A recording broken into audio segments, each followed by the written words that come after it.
Hello, hello. ಹೇಗಿದೆಯಾ? ನಾನು ಚೆನ್ನಾಗಿದ್ದೀನಿ. ನೀನು ಹೇಗಿದೀಯಾ? ಚೆನ್ನಾಗಿದೆ. ನೀವೇ ಹೇಳ್ತೀರಲ್ವಾ ಎಕ್ಸಾಮ್ ಮುಗ್ಮೇಲೆ ಬಾ ಅಂತ.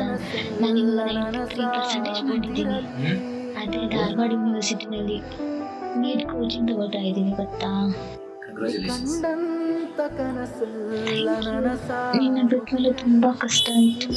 ಮನೇಲಿ ಎಲ್ಲರೂ ಕೇಳ್ತಾ ಇದ್ರು ಯಾಕೆ ಹೀಗಿದೆಯಾ ಅಂತ. ಎಕ್ಸಾಮಲ್ಲಿ ಫೇಲ್ ಆಗ್ತೀಯ ಅಂತ ಭಯಾನ ಅಂತ ಕೇಳ್ತಾ ಇದ್ರು ಗೊತ್ತಾ.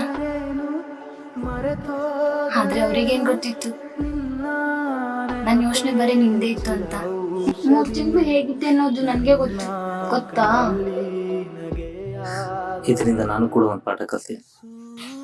ಪಾಠನ? ಏನು? ಈ 3 ತಿಂಗಳ ಹಿಂದೆನೆ ಒಂದು ಪ್ರೀತಿ ಆಯ್ತು. ಆಗಸವ ತೊರೆದರೆ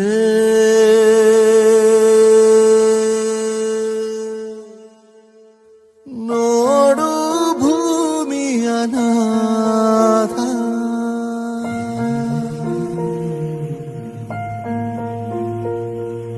ನಟ್ಟ ನಡುವೆ ಬಿಟ್ಟು ಹೊರಟೆ ಬಡಪ. ಸ್ವಲ್ಪ ದಿವಸದಲ್ಲೇ ಅವ್ರ ಬುದ್ಧಿ ತೋರಿಸೋದು. ಯಾವಾಗ್ಲೂ ಇಷ್ಟಪಡ್ತೀವಲ್ಲ.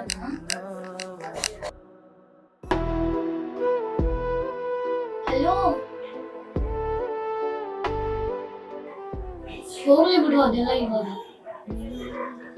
ಆದ್ರೆ ನನಗೆ ಈಗ ಅನಿಸ್ತಾ ಇದೆ, ನಾವು ಪ್ರೀತಿಸೋದಕ್ಕಿಂತ ನಮ್ಮನ್ನ ಪ್ರೀತಿಸೋದನ್ನ ಚೆನ್ನಾಗಿ ನೋಡ್ತಿದ್ರೆ ಸಾಕು ಅಂತ. ನಿ ಕಂಡಂತ ಕನಸೆಲ್ಲ ನನಸಾಗುತ್ತಿದೆ. ನೀ ಏನು ತಪ್ಪಿಕೊಳ್ಳಲ್ಲ ಅಂದ್ರೆ ಒಂದು ಮಾತು ಹೇಳ. ಹೇಳು. ನಾವು ಮತ್ತೆ ಸ್ಟಾರ್ಟ್ ಮಾಡ್ಬೋದಾ? ಸ್ಟಾರ್ಟಾ? ನಾವೇನು ಏನ್ ಮಾಡೇ ಇಲ್ಲ.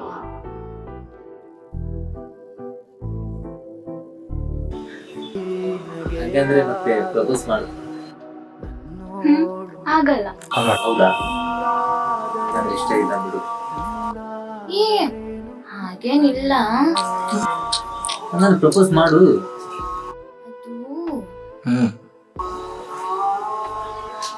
ಅಂದ್ರೆ ಇಷ್ಟ ಇಲ್ಲ ಅನ್ಸುತ್ತೆ. ಏ ಹಾಗೇನಿಲ್ಲ. ಪ್ರಪೋಸ್ ಮಾಡು. ಇರು ಹೇಳ್ತೀನಿ.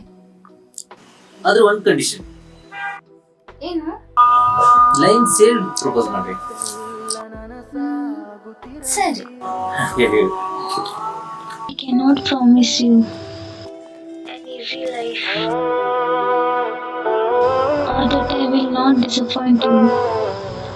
I cannot promise I will be the perfect wife, but I promise you that I will choose to love you every day. And I am very pleased to you for one thing. Take my words to your heart. Don't forget it. Love you. ಮುಗಿದೋದ ಅಧ್ಯಾಯ ನೆನಪಾಗದಿರಲಿ. ದೂರಾದರೇನು ಮರೆತೋದರೇನು. Hello, ಎಲ್ಲಿದ್ಯಪ್ಪ? ಎಷ್ಟೊತ್ತಾಯ್ತು? ಬೇಗ ಬಾ ಮನೆಗೆ. ಹೊಟ್ಟೆ ಹಸುವಾಗೈತಿ, ಊಟ ಮಾಡೋಣ.